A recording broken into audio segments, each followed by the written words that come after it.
যে হাইপারটেনশন আমরা কখন বলবো, হাইপারটেনশন তখনই বলবো যখন হচ্ছে বিপিটা 140 বা 90 ক্রস করবে এবং কন্টিনিউয়াস যেটা কি হচ্ছে যে রিডিংটা 3 আওয়ার্স ধরে থাকবে, তখন আমরা বলছি যে হাইপারটেনশন। হাইপারটেনশনকে সাইলেন্ট কিলারিং অ্যাডাল্টও বলা হয়। এক্ষেত্রে কেন বলা হয়, যেখানে সাবমেরিটারি ডায়াগনোস থাকে আগে সাবক্লিনিক্যাল টেস্টটা থাকে, সেখানে হচ্ছে যে নর্মাল বিপি যেটা থাকে সেখানে হচ্ছে সিস্টোলিক যেটা বিপি সেটা হচ্ছে যে 92 হচ্ছে 120 থাকে, ডায়াস্টোলিক বিপিটা হচ্ছে যে 62 হচ্ছে 80 থাকে।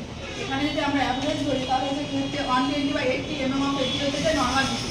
এবার হাইপারটেনশনের কিছু ক্লাসিফিকেশন আছে, ক্লাসিফিকেশনের মধ্যে যে প্রি হাইপারটেনশন, হাইপারটেনশন আগের স্টেজটাকে আমরা প্রি হাইপারটেনশন বলি, তার বিপিটা কত থাকলে আমরা প্রি হাইপারটেনশন বলবো। এখানে প্রি হাইপারটেনশন হচ্ছে সিস্টোলিক ব্লাড প্রেশার যেটা থাকবে সেটা হচ্ছে 120 টু হচ্ছে 139 থাকবে, আর ডায়াস্টোলিকটা থাকবে 80 থেকে 90 থাকবে, তখন আমরা কি বলছি যে প্রি হাইপারটেনশন বলছি। গ্রেড অন মানে হাইপারটেনশন যেটা আমরা ফার্স্ট বলতে শুরু করছি। গ্রেড অনের ক্ষেত্রে কথা হচ্ছে যে 142 হচ্ছে যে কি 159 এটা হচ্ছে সিস্টোলিক ব্লাড প্রেশার থাকে, ডায়াস্টোলিকের ক্ষেত্রে কথা হচ্ছে 90 টু 99 mm অফ 80 থাকছে, তাহলে এটা কি বলছি গ্রেড অন হাইপারটেনশন আমরা বলছি। তারপরে হচ্ছে গ্রেড 2 হাইপারটেনশন। গ্রেড 2 হাইপারটেনশন আমরা কখন বলছি, যখন হচ্ছে বিপিটা কি করছে যে 159 টু 99 ক্রস করে আছে, তখন আমরা কি বলছি গ্রেড 2 হাইপারটেনশন। তাহলে এখানে তিনটে গেল, pre hypertension, grade 1 hypertension, grade 2 hypertension. Then হচ্ছে হাইপারটেনশন এমার্জেন্সি। কখন আমরা হাইপারটেনশন এমার্জেন্সি বলবো, যখন বিপিটা হচ্ছে যে 180 টু 100 হচ্ছে বিপিটা ক্রস করে যাবে। 180 হচ্ছে সিস্টোলিক ব্লাড প্রেশার, আর নিচেটা হচ্ছে যে 100 এটা হচ্ছে ডায়াস্টোলিক প্রেশার, যখন ক্রস করে যাবে তখন আমরা কি বলছি হাইপারটেনশন এমার্জেন্সি। দেন হচ্ছে হাইপারটেনশন ক্রাইসিস। হাইপারটেনশন ক্রাইসিস কখন বলবো, যখন হচ্ছে যে বিপি কি হচ্ছে যে 220 টু হচ্ছে 120 ক্রস করেছে, 220টা হচ্ছে যে ক্রিয়েটার সিস্টোলিক ব্লাড প্রেশার, আর নিচেটা কি হচ্ছে ডায়াস্টোলিক ব্লাড প্রেশার। এটা কি হচ্ছে লাইফ থ্রেটানিং কন্ডিশন। এটা এবং হচ্ছে কী কী মেডিসিন দেওয়া হয়, এখানে ড্রাগ অফ দ্য ফার্স্ট যেটা থাকে সেটা হচ্ছে সোডিয়াম নাইট্রোক্লোরাইড, দেন সেকেন্ড হচ্ছে যে এনডিটি, থার্ড হচ্ছে যে কেমিক্যাল চ্যানেল ব্লকার বা বিটা ব্লকার মেডিসিন দেওয়া হয়।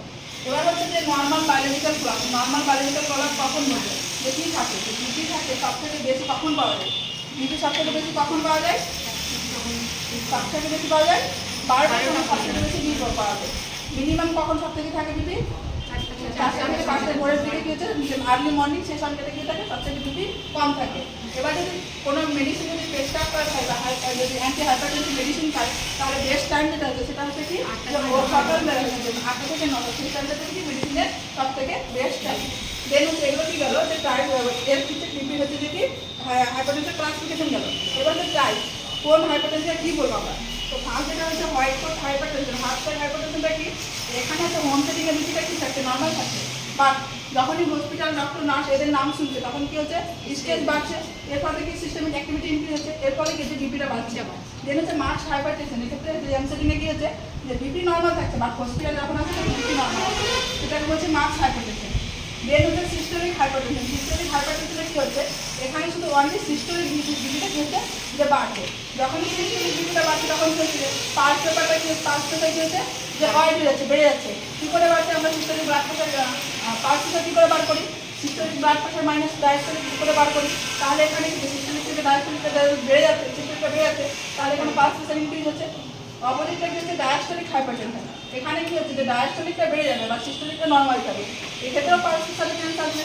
কী চেঞ্জ আসবে, এখানে হচ্ছে পালস প্রেশারটা কী হবে যে ন্যারো হয়ে যাবে, যে ডায়াস্টোলিকটা বাড়ছে রাখতে এর ফলে কিছু ন্যারো হয়ে যাবে। আর কারণ হচ্ছে আমরা সেই পালস প্রেশার এত কিছু করে বার করবো, সিস্টোলিক ব্লাড প্রেশার মাইনাস হচ্ছে ডায়াস্টোলিক ব্লাড প্রেশার। এবার হচ্ছে বিনাইন হাইপারটেনশন। বিনাইন হাইপারটেনশন আমরা কাকে বলবো, যখন হচ্ছে লং টাইম ধরে হাইপারটেনশন বেড়ে থাকবে বা হচ্ছে বডির কোনো অর্গানকে ড্যামেজ করবে না, তাকে আমরা কী বলবো যে বিনাইন হাইপারটেনশন।